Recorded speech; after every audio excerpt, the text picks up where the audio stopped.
The pop of the cork came just before the gasp. Not a scream, not even a shout, just a single, breathy gasp from somewhere near the patio heater. Loud enough to cut through the laughter, soft enough to be deniable. My name is Marissa, I'm 34 years old, and this is how my sister turned my silence into her fairy tale. Until I turned her spotlight into a searchlight. Before we continue, please subscribe to the channel and let us know where you're listening from in the comments.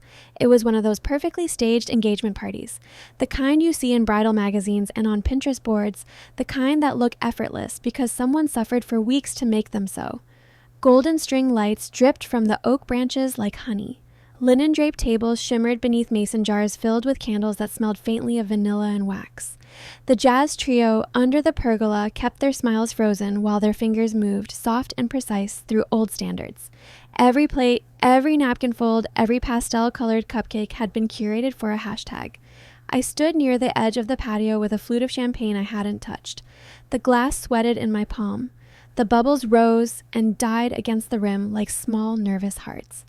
My dress, dusty blue, wrap style, modest, had a damp patch along the back where I'd leaned against the wrong chair earlier. I could feel the chill of it when the night breeze slipped through the garden. No one noticed. No one ever did. Across the yard, my sister Becca glittered. Sequins. Of course she chose sequins. Rose gold, backless, thigh-high slit, all shimmer and intent.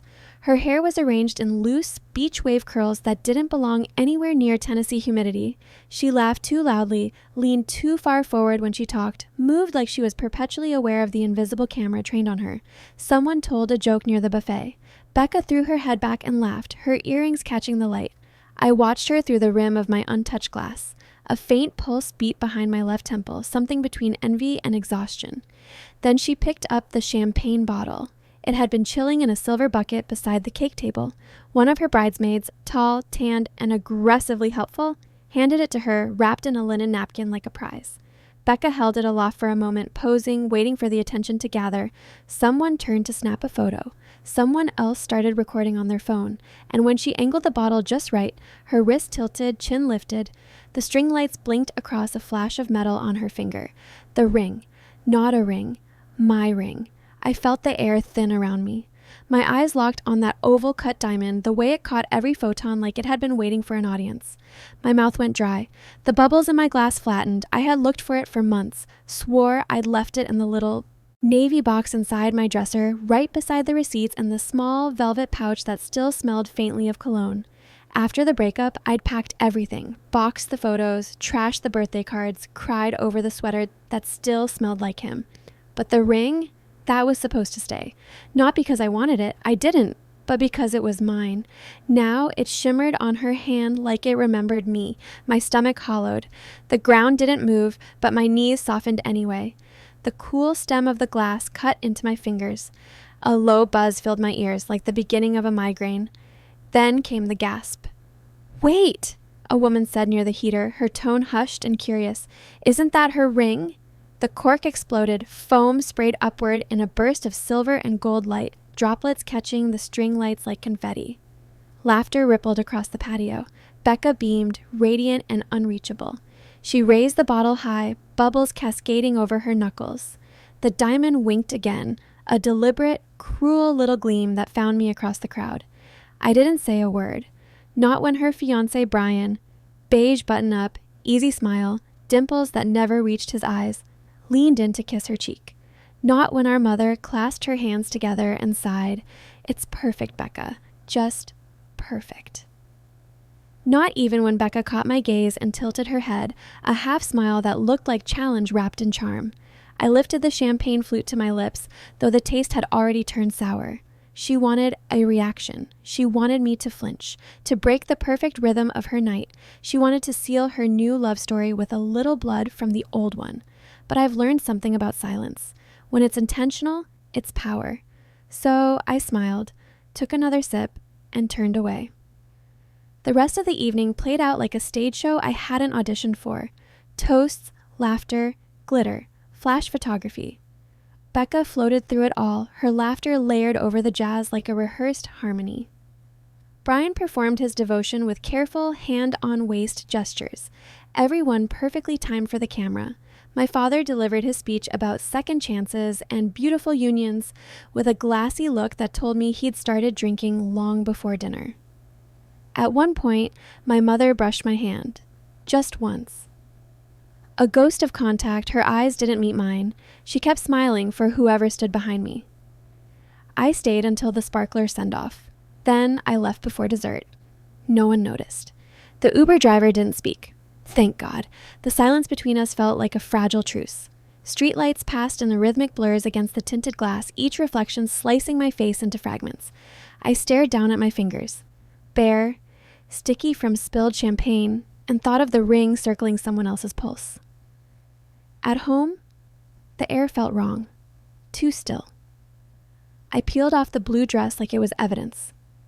Hung it over the back of a chair, poured a glass of water and drank it standing by the window, the city glow bleeding in through half-closed blinds. Then I turned toward the dresser. The navy box was still there, tucked neatly inside the top drawer between folded scarves. I pulled it out, opened it, empty. I didn't cry. I remember not crying. What I remember instead was the stillness. That cold, electric kind of stillness right before thunder breaks. It wasn't just the ring, it was everything. Becca had been there the night I ended things with Matthew. She'd sat cross-legged on the edge of the bed, a tissue box between us, murmuring every comforting phrase she'd ever stolen from a movie. She helped me pack. She told me he never deserved me, that family sticks together. She promised she'd never let anyone take advantage of me again. She said all the right things, and while I grieved, while I went numb, she must have opened that drawer, slid the box open, lifted the ring between her fingers, felt its weight, maybe even tried it on just to see. Now she wore it like a crown, at her engagement party, with my ex's best friend, smiling like none of it ever belonged to me. Maybe it never did. The taste of Prosecco still clung to the back of my tongue like vinegar. I sat at my desk, turned on my laptop. The hum of the fan sounded louder than it should have. I clicked through folders until I found one labeled Matthew, 2019. The old photos were still there. Trips, dinners, birthdays, proof of a life that had already been deleted everywhere else. I opened the blurry selfie we'd taken right after he proposed.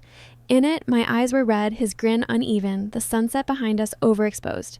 The ring glinted on my hand. I zoomed in, cropped it, saved the image again under a new name, Proof01.png.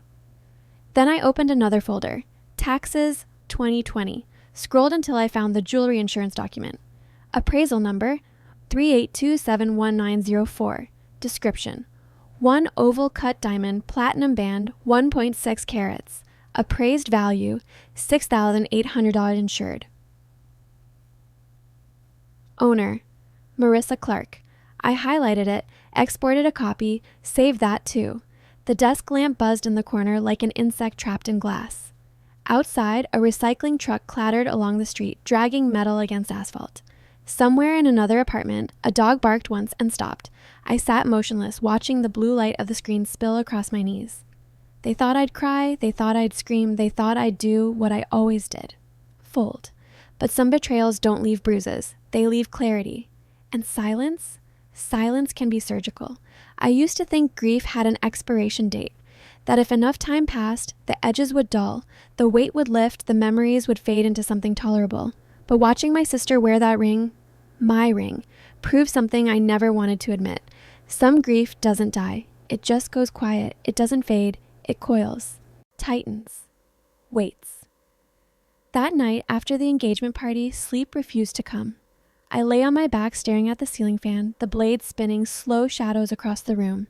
Each rotation hummed like a clock, marking every thought I couldn't shut off. My fingers kept tracing the smooth skin where the ring used to rest. Out of habit, not sentiment. Like my body hadn't caught up to the theft yet. But it had. It just didn't know what to do about it. Every time I closed my eyes, I saw Becca's hand lifting that bottle, the sequins of her dress, the way the diamond flared under the string lights like it was trying to blind me. By dawn, my pillow felt like sandpaper, so I stopped pretending. I sat up, swung my legs over the edge of the bed, and stared at the pale blue light spilling through the blinds. The air smelled faintly of detergent and last night's candle, the kind of sterile calm that hides panic underneath. That was when the questions started. Not the loud ones, not the kind you say out loud to friends who tell you to let it go. These were the quiet kind. The kind you whisper inside your own head. The kind that form when you already know the answers, but you ask anyway because you still want to be wrong. When did I last see the ring? It was after Matthew and I broke up. That morning, Becca had shown up like a one-woman crisis team. Pink box of grocery store donuts in one hand, oversized bottle of rosé in the other. It wasn't even 10 a.m. She'd barged in with this bright, false cheer and said, "We're cleansing today. No more sad playlists, no more crying in the shower." She'd said it like it was a mission statement. She brought trash bags, folding boxes, a kind of reckless optimism that didn't belong in that apartment filled with half-dead plants and grief. I remember the smell of powdered sugar mixing with my unwashed hair, the way the sunlight cut through the blinds and made stripes across the floor. She'd burned a few of our old photos in a metal bowl out on the balcony, made a little ceremony out of it. I'd stood beside her holding the lighter, watching the edges curl. The smell of burnt ink filled the air. She'd even snapped a dried rose from my bedside table, twirling it like a wand before tossing it into the trash. She wore this ridiculous leopard print headband and a paint-stained hoodie as if we were about to repaint my entire life. I remember thanking her, hugging her even. I remember saying, "You're the best sister." That night, after she left, I packed the ring into its navy box and slid it into the top drawer of my dresser. I remember the faint drag of velvet catching on the diamond's prongs. I even whispered something small and pathetic under my breath. Goodbye, maybe, or thank you, or please stay gone. 3 days later, it was missing. At first, I told myself I'd misplaced it. Maybe in one of the boxes Becca helped me seal. Maybe wrapped in a sweatshirt. I couldn't stand to look at. I didn't want to dig, didn't want to reopen any of it. So I let it go. Weeks passed, months. Then one night over dinner, I finally asked her. I remember her shrugging, barely looking up from her pasta. "Becca, you sure you didn't pawn it, Riss? You were kind of a mess back then." Me. "I didn't sell it." Becca. "Well, maybe it's better off lost." She'd said it gently, kindly even, like she was doing me a favor, and like an idiot, I believed her. Until now. Because now I knew. The ring had never been lost. It had been stolen. Not by a stranger, not by a desperate thief or a mover with sticky fingers. By my sister. That realization didn't come crashing in. It slipped in like a needle. Quiet, precise, irreversible. The next morning, I drove to the storage unit in Franklin, the one that held everything from my old life. The code still worked. The gate creaked open slow, groaning in the cool air. Inside, the metal walls pulsed with trapped heat. Dust floated in the light like slow snow. The smell hit first. Cardboard, mothballs, faint mildew. That particular scent of forgotten years. I found the stack labeled bedroom. Riss. Sat cross-legged on the concrete floor and opened every box. Clothing, mulling, notebooks, framed photos, a half-burned candle that smelled like cedar and regret. No navy box. But in one album, tucked behind an old birthday card, I found the folded appraisal form. Yellowed edges, creased center line, the faint indentation of Matthew's handwriting where he'd filled in the jeweler's name. I remembered that night vividly. The restaurant, the nervous way he'd slid the paper across the table after I said yes. "Just in case," he'd joked. I stared at the document until the lines blurred. Then I took a photo, scanned it, and saved it in a locked folder on my phone. Backed it up twice. 'Cause now I didn't just have a memory. I had a number. Serial. Number 38271904. A thread. Small but strong enough to pull.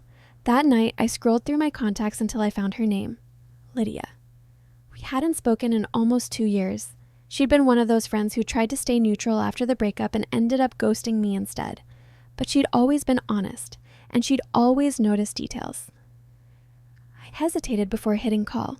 My reflection in the dark phone screen looked pale, eyes wide, like someone who already knew what she was about to hear. She picked up on the second ring. Lydia. "Hello?" Me. "Hey, it's me." A pause, then. "Riss?" "Yeah, sorry to call out of nowhere." She exhaled, something like relief or surprise. "Wow, it's good to hear your voice. Are you okay?" "Not really. I need a favor." "What kind?" "It's about Becca and the ring." Silence. Not confusion, recognition. I thought, Lydia began carefully. I thought she said you gave it to her. I froze. The world went very still. What did you just say? She told everyone that night at the bar. She showed us the ring, said you didn't want it anymore, that you offered it to her when she got engaged. The breath left my lungs like I'd been punched. I never gave it to her, I said finally. Lydia whispered, Jesus! Did Matthew ever say anything about it? He looked sick when he saw it, she said softly. He didn't say much, just kind of stared. Becca laughed it off, said you two had the same taste. Everyone believed her. Of course they did. Becca was always the believable one, the sunshine sister, the girl with the effortless charm. I thanked Lydia, hung up, sat in the dark with the phone still warm in my hand. Becca hadn't just taken the ring. She'd rewritten the entire story. She'd turned my heartbreak into her narrative. But if she'd shown it off publicly, that meant there were photos, evidence. I opened Instagram. Her profile was exactly what I expected. Curated, glimmering, obnoxiously perfect. I scrolled until I found the post. 6 weeks ago, Asheville captioned, "He made forever feel like now."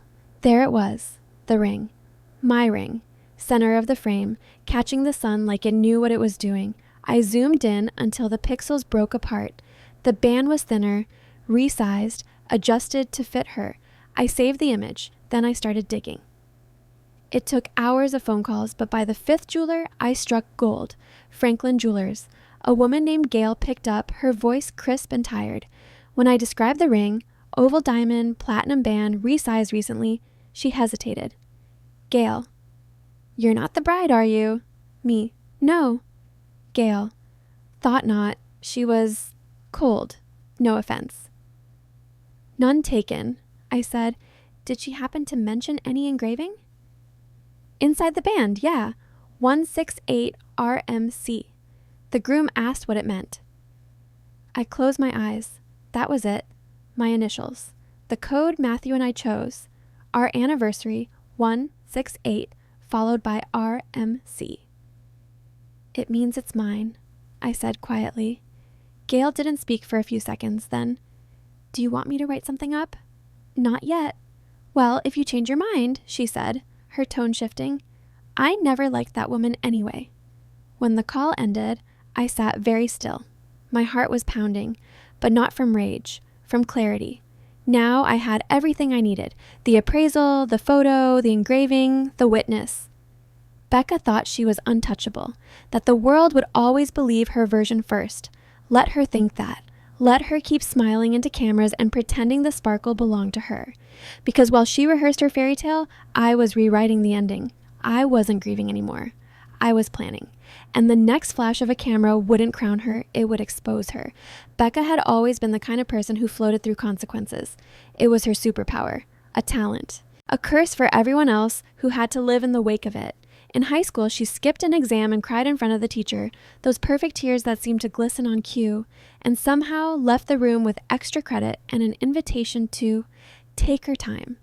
In college, she borrowed my car for a quick drive to Target, then crashed it into a streetlight after a party. By sunrise, she'd convinced our parents it was my fault for not checking the brakes. That was Becca, always landing on her feet, even when she'd jumped from someone else's shoulders to do it. She wore manipulation like perfume, light, fragrant, and invisible to everyone, except the one being choked by it. But this wasn't a spilled drink or a dented bumper. This was theft, and she wore that theft on her finger. So I did what I'd never done before. I stopped reacting, and I started building. No screaming, no family texts, no angry phone calls. Just the steady click of a keyboard, screenshots, emails, backups, documentation. I built a digital fortress of proof and named it something that made me smile every time I opened it. Stolen Sparkle. Inside the folder were quiet weapons. The appraisal photos, the insurance record scans, the metadata timestamps from Becca's proposal post, Lydia's voice memo confirming the lie, and a PDF labeled Franklin Jewelers G. Williams with the engraving report. I didn't want revenge. I wanted precision. Revenge can be emotional. Precision is surgical. And the first incision would happen at her bridal shower.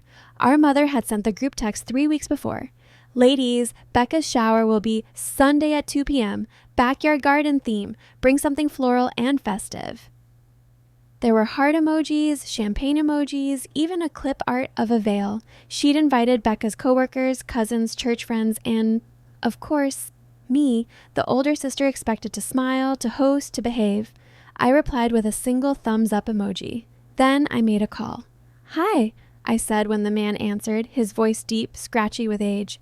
"I'm looking for someone who appraises jewelry, discreetly." He chuckled, low and skeptical. "You getting divorced or getting even?" I smiled faintly. "Neither. Yet." His name was Lionel Burke. Mid-60s, retired gemologist, now running a mobile appraisal service out of Nashville. He'd handled private estate disputes, insurance fraud cases, even a few high-profile divorces. I told him I needed a man who could identify a specific ring at a public event, quietly, professionally, with legal confidence. Lionel said, "I can do polite, I can do firm, I can't do drama." "There won't be any," I said. "Not from me." We agreed on a rate. I sent him my documentation that night. He called back an hour later. "That ring," he said, voice steady, "has never been legally transferred. It still belongs to you. Can you confirm that? Publicly?" "With a clipboard and a notary, if needed." My smile stretched until my cheeks hurt. For the first time in years, I felt control slip back into my hands. In the days leading up to the shower, I played my role flawlessly. I liked Becca's Instagram posts. I forwarded the Evite to a few friends with fake enthusiasm. I even sent her a Starbucks e-gift card. Just for the bride-to-be, she replied, "You're the best. Risk can't wait to see you." I almost laughed. The morning of the shower, the sky over Franklin was a watercolor of soft clouds and sun. I dressed simply. White blouse, peach slacks, hair pulled back in a low twist. No makeup except lip balm, no jewelry. I wanted to look like absence beside her excess. Becca, of course, was luminous. She wore a white lace jumpsuit that clung in all the right places, heels far too tall for the lawn, and a diamond-studded hair clip that spelled out "wifey" in rhinestones. Her nails were shell pink, her perfume something sweet and expensive that left a trail through the air like spun sugar. The backyard looked like a bridal Pinterest board brought to life. A balloon arch in shades of cream and blush, a mimosa bar glimmering in the sun, and tables dressed in soft linen scattered with roses. Guests fluttered about in pastel dresses, balancing tiny quiches and teacups. The air buzzed with polite laughter and the faint click of phone cameras. I smiled, hugged, poured drinks, played my part, and at precisely 2:15 p.m., Lionel arrived. He was a vision of quiet authority. Navy sport coat, silver hair neatly combed, a leather portfolio tucked under one arm. His eyes were kind but sharp, the kind of eyes that had seen too many lies wrapped in diamonds. I greeted him near the buffet table, loud enough for everyone to hear the casual warmth in my tone. "Mr. Burke, you made it." Becca blinked, pausing mid-toast. "Who's this?" "Oh," I said, setting down my glass. "This is Mr. Burke. He's helping me verify some family heirlooms." "At my shower," she said, forcing a laugh. "It's the only time everyone's together," I replied. "Figured I'd knock it out." Her smile froze. I saw it. The slight tremor in her hand, the quick tuck of her hair behind her ear, the way her thumb brushed the ring unconsciously. Lionel stood a few feet back, scanning his clipboard, pretending to be invisible. He was the perfect instrument, calm, neutral, unreadable. 10 minutes later, as Becca posed with her bridesmaids near the rose wall, the photographer counting down softly, Lionel moved, smooth, deliberate, practiced. "Excuse me, ma'am," he said, voice gentle but firm. "Mind if I get a quick look at that ring?" Becca froze mid-laugh. "Sorry?" "We're verifying some serial numbers for insurance," Lionel said, as if it were the most mundane request in the world. "It'll just take a second." Her gaze darted to mine. Panic flickered there. Small, sharp, electric. "Is this a joke?" she asked, her voice brittle. "Just standard protocol," I said softly. A few guests turned, curious. The music hummed low from the speakers, a jazz instrumental twisting faintly in the wind. Becca's smile quivered. Okay, she said, half laughing, half pleading. "Sure, whatever." She slipped the ring off. Her hand trembled, just slightly. Lionel took it delicately, held it under his jeweler's loop. The sun glinted off the stone as he turned it, the diamond scattering pinpricks of light across his palm. He flipped open his folder. "This ring," he announced clearly, "matches appraisal number 382719004, insured under Marissa Clark. No record of legal transfer." The sound of clinking glasses stopped. Someone near the mimosa bar whispered, "Wait, what?" Becca's face went pale. "That's not true," she said quickly. "That's not accurate." Lionel adjusted his glasses. "The engraving reads 168RMC. He continued evenly. "That's an ownership marker. This ring belongs to Ms. Clark." Becca's mouth opened and closed. "She gave it to me," she blurted out. I met her eyes. "No," I said quietly. "I didn't." The silence that followed was unlike any I'd ever heard. Real silence hums. It vibrates. It fills every space with the sound of what's been revealed. Becca turned to the crowd, searching for someone to save her, our mother maybe, or one of her friends, but no one moved. Even the wind seemed to pause. Then Brian stepped forward. Her fiancé. Beige suit, careful hair, expression unreadable. "You told me it was your grandmother's," he said slowly. Becca blinked rapidly. It's just a ring, Brian. Who cares?" "You lied," he said. "I didn't," her voice cracked. "I didn't think she wanted it." I took a breath. "I did want it. That's why I kept it." Becca spun toward me, desperate. "You lost it." I shook my head. "No, you took it, while I was grieving." The words dropped between us like stones in water. Heavy, unmistakable. A bridesmaid shifted uncomfortably, murmuring something no one answered. A phone buzzed on the table. No one reached for it. Even our mother, who'd smoothed over every disaster we'd ever caused, just stood there, hands clasped, mouth tight. Lionel handed the ring back. Not to Becca. To me. "We're done here," he said simply. I slipped it into my pocket. Not on my finger. Not yet, just away. Becca stood frozen, the lace of her jumpsuit trembling against her breathing. Her eyes shone, but no tears came. Not yet. Brian exhaled slowly, then turned, walking back into the house without a word. The screen door slammed behind him, the sound sharp as a gavel. The guests lingered, unsure whether to comfort her or look away. Most chose the latter. One by one, conversations died. The air felt charged, brittle. Becca just stood there, trembling, her champagne glass untouched, her perfect white lace suddenly translucent in the sunlight. And me? I sat down at the nearest table, poured myself a mimosa, and finally exhaled. The bubbles hissed softly as I lifted the glass. It tasted like quiet victory, cold, sharp, and earned. I didn't stay long after the ring was returned. There wasn't any point. I'd done what I came to do, not with fireworks or fury, but with proof. Cold, clean, undeniable. Becca had built her engagement on a lie, and I'd simply turned on the lights. When I walked away, the backyard looked like a still photograph someone forgot to finish editing. Guests frozen mid-bite, mid-toast, mid-laugh. The hum of conversation had vanished, replaced by a brittle quiet that clung to the air. Even the wind seemed reluctant to move through the trees. The soft acoustic music from the Bluetooth speakers, some overplayed pop song and a folksy cover, kept playing, but it sounded distant, tinny, like background noise from another life. The smell of champagne hung in the air, sweet and sour, mixing with cut grass and wilting roses. Someone near the mimosa table pretended to pour themselves another drink, but didn't actually sip it. I passed the dessert table, tiers of cupcakes and sugared fruit, without slowing down. The frosting shimmered under the sun, untouched. A few cousins smiled, the way people do at funerals. Quick, nervous, apologetic. No one made eye contact for long. Then my mother stepped forward, her expression soft but wary. Her nails dug lightly into her palm, a habit she'd had since I was a child. "Marissa," she said, reaching for my arm. "Not now." She stopped, her hand hovering an inch from my sleeve, then let it drop. For once, she didn't follow. The gate creaked as I pushed it open. Outside, the Tennessee sky stretched flat and pale, that color between blue and gray that means spring hasn't quite decided what it wants to be. A light wind rolled through the field beyond the fence, stirring the scent of damp earth and pollen. I got into my car and shut the door. The muffled world outside turned to silence. I sat there for a moment, both hands on the steering wheel, my reflection split in the rearview mirror. One side in shadow, one washed in sunlight. Then I smiled, small, brief, the kind that doesn't reach your eyes but settles somewhere deep near the spine. I didn't win. This wasn't about winning. It was about reclamation.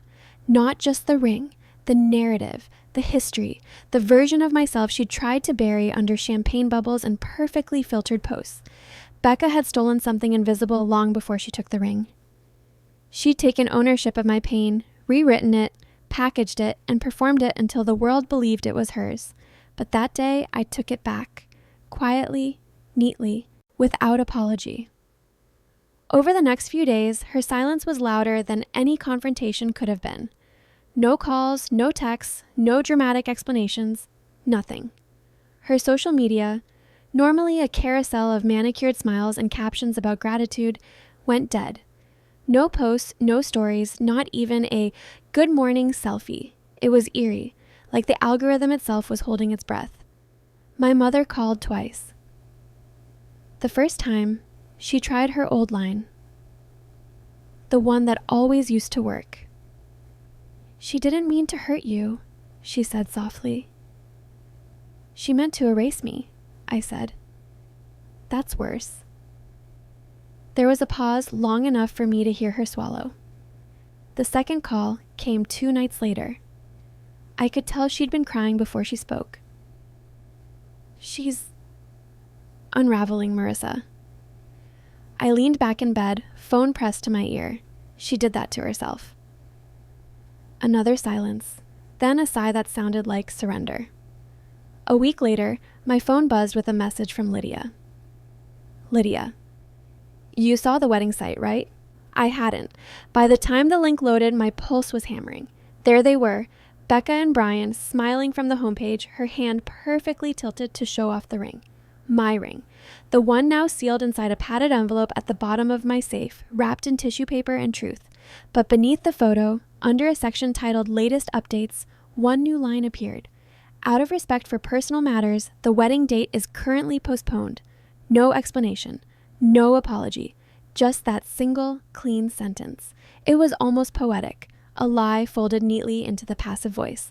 I didn't screenshot it, didn't send it to anyone, didn't even smile. Because I knew her. Becca wasn't done. She never let a story end unless she could rewrite the last paragraph. 2 weeks later, I found an envelope wedged between my front door and the welcome mat. Not mailed, hand-delivered. The paper was thick, ivory cream, with gold foil lettering pressed so precisely it caught the afternoon light. My name was written in her looping cursive, the same handwriting I'd seen on birthday cards and apology notes growing up. The same handwriting she'd used to forge my signature once, years ago, on a field trip permission slip. Inside was an invitation. A reset brunch. Not a wedding, not a shower, a celebration of sisterhood. Below in smaller print, "Let's start fresh." No labels, no drama, just love. There was no mention of Brian.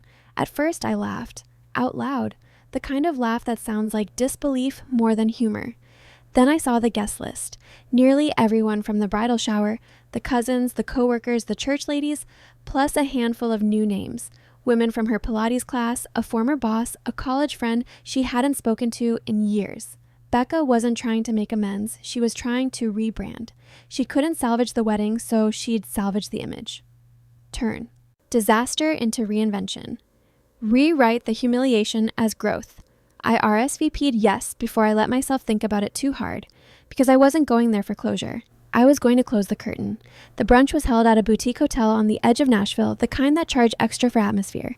Ivy climbed the stone walls. The courtyard was dotted with round tables draped in linen. The scent of lavender and champagne drifted through the air. Inside, a quartet played soft jazz under the murmur of voices. The light filtering through the glass ceiling made everything glow gold. Every guest wore cream or blush.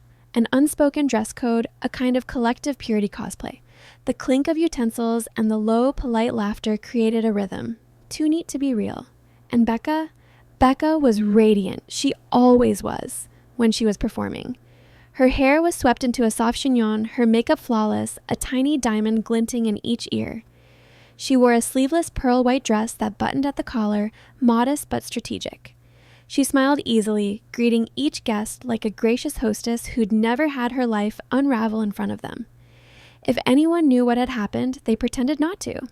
That was Becca's magic. She could make denial look elegant. I sat near the back in a seat that gave me a full view of her and the exit. I ate my quiche, drank the citrus water, laughed when expected, nodded when spoken to, played invisible.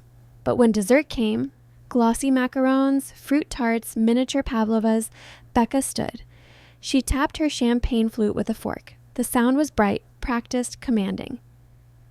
"I just want to say something," she began. The room hushed.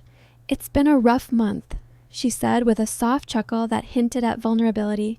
"You all know bits and pieces, but I wanted to bring us together, not for a wedding, not for the drama, but because sisterhood matters." Her timing was perfect, always was. Some stories get twisted, some intentions get misunderstood, but at the end of the day, we lift each other. We forgive, we grow. A few guests nodded solemnly. Someone dabbed her eye with a napkin. Another murmured, "Amen." Becca pressed a hand to her heart. "And I want to thank someone who's shown me how strong we can be. Marissa." Dozens of heads turned. I didn't flinch, didn't smile. "You're welcome," I said. Her lips curved in that tight plastic smile I'd seen 100 times. "We've had our differences, but I hope today marks a new chapter." I stood up slowly, the legs of my chair scraping faintly against the marble floor. The sound sliced through the room's quiet like a blade. "Funny you say that," I said. Becca blinked. Her hands, resting on the back of her chair, stiffened. "Because I brought something." I reached into my bag and drew out a small leather folder. Nothing dramatic, just clean, deliberate. I set it on the table and slid it toward her, the sound soft but sharp enough to make the front row of guests stop breathing. "Inside," I said, "is the insurance claim, the appraisal, the resized band record, the engraving confirmation." The words hung in the air like weights. I didn't raise my voice, didn't accuse, just explained. "In case you ever try to tell this story again," I said, "I want to make sure you remember how it actually happened." Becca didn't reach for the folder. Her manicured hand hovered an inch above it before she dropped it back to her lap. "You don't have to say anything," I continued. "I know you won't, but if you're going to talk about forgiveness, about growth, start with truth." Silence.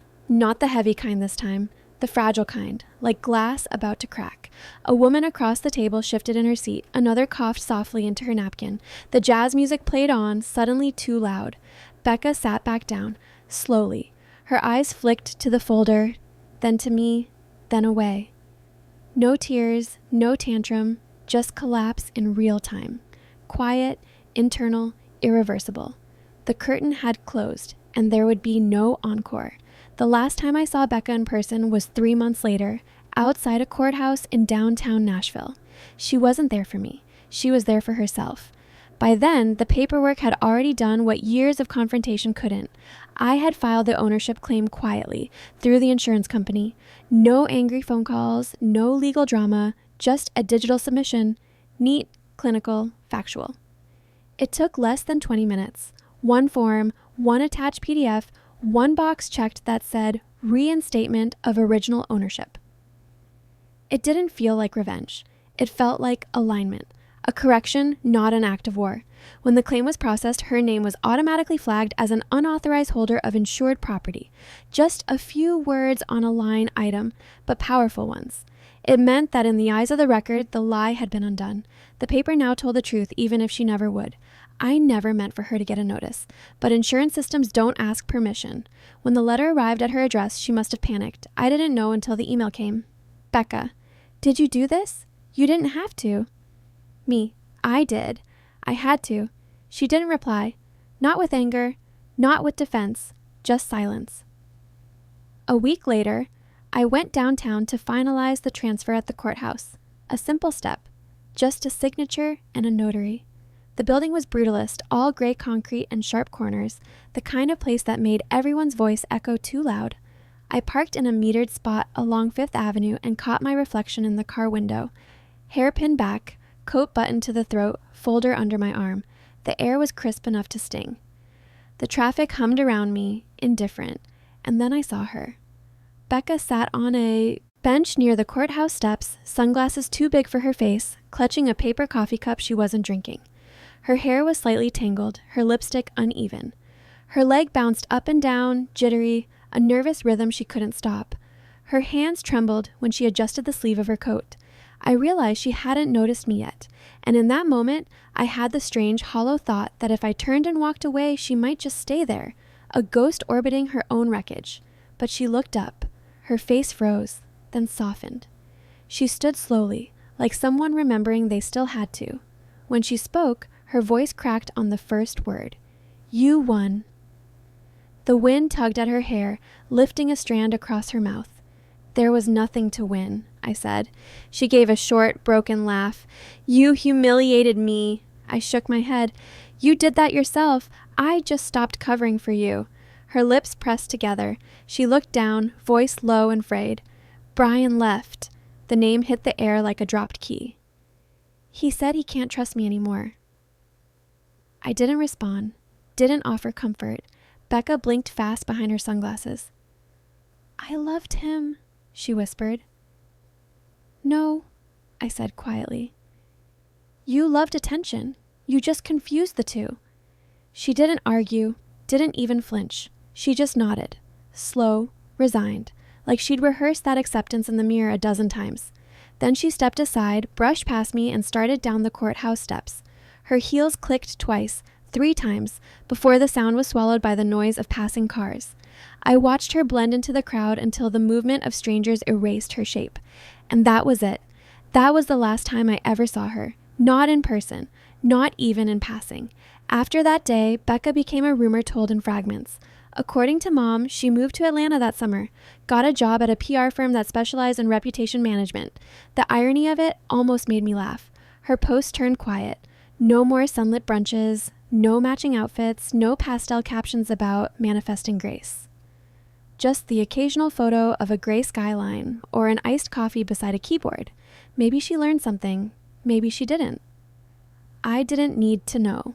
The ring stayed locked in my safe. I didn't wear it, didn't sell it, didn't even touch it for weeks. It wasn't about that anymore.